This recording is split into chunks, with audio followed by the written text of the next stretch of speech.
మహబూబాబాద్ జిల్లా డోర్నకల్ మండలం తోడేళ్లగూడె గ్రామంలో నిర్మించబడిన ఎన్కేఏజీఆర్ఓ ఎక్స్ట్రాక్ట్ ప్రైవేట్ లిమిటెడ్ సంస్థతో ప్రజల ప్రాణాలకు ముప్పు ఉందని బీఎస్పీ నాయకులు ఆరోపించారు. పర్మిషన్ గోరంతా నిర్మాణం కొండంతగా ప్రభుత్వ నిబంధనలకు విరుద్ధంగా నిర్మించారని పేర్కొన్నారు. ఎన్కే అగ్రో ఎక్స్పోర్ట్స్ ప్రభుత్వ నిబంధనలకు విరుద్ధంగా ఉన్న ఆధారాలను మీడియా ముందుకు చూపెట్టారు. ఎన్కే అగ్రో ఎక్స్పోర్ట్స్లో విడుదలైన విషవాయువులో ప్రజలు అనారోగ్యాలు, పంటలకు పక్షుల నష్టం వాటిల్లిందని బీఎస్పీ నాయకుడు విజయకాంత్ అన్నారు.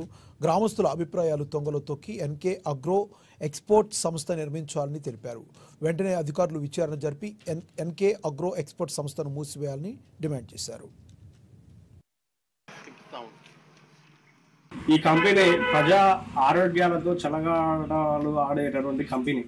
ఈ కంపెనీ నుంచి వెలువడేటువంటి వ్యర్థ వాయువులు పదార్థాల వల్ల ఇక్కడ ఉన్నటువంటి డోర్నకల్ మండలంలో ఉన్నటువంటి 4-5 గ్రామాలు డేంజర్ జోన్ లోకి వెళ్ళిపోతాయి. Carbon dioxide, sulphur dioxide, carbon monoxide అనేటువంటి విషవాయువుల వల్ల ఇక్కడ పంటలు సరిగ్గా పండవు. అదేవిధంగా యాసిడ్ రైన్స్, ఈ యాసిడ్ వర్షాలు కూడా కురిసే అవకాశం ఉంటుంది. పర్యావరణానికి చాలా ఇది పెద్ద ముప్పుగా ఉంటది.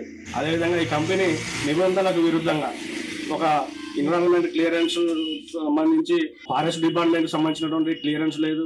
అదేవిధంగా మైనింగ్ సంబంధించి లేదు, బ్లాస్టింగ్ లేదు. అలాగే లేబర్ లాను కూడా వీళ్ళు పాటించడం లేదు. ఆర్ఓసి ఏ కంపెనీ చేయాలన్నా కానీ ఆర్ఓసిలో, ఎంఆర్సీలో రిజిస్ట్రేషన్ చేయాలా, దానికి సంబంధించిన ఎలాంటి అనుమతులు వీళ్ళు తీసుకోలేదు. మేము దాన్ని ఎంఆర్ఓ ఆఫీస్కి, అదేవిధంగా దీనికి సంబంధిత